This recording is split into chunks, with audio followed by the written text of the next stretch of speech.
Hi అండి, అందరికీ వరలక్ష్మి వ్రత శుభాకాంక్షలు. నేను ఈసారి వ్రతం అయితే సెకండ్ టైము చేసుకోవడం. నేను అమ్మవారికి 3 రకాల నైవేద్యాలు, 5 రకాల పండ్లు, అమ్మవారి కోసం తీసుకున్న చీర అమ్మవారి ముందైతే ఉంచాను.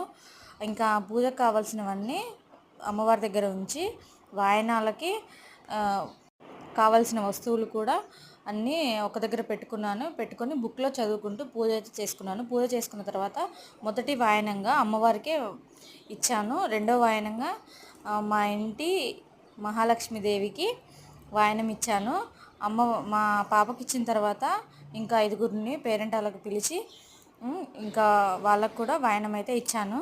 చాలా హ్యాపీగా అనిపించింది, చాలా బాగా జరిగింది నా పూజ అయితే.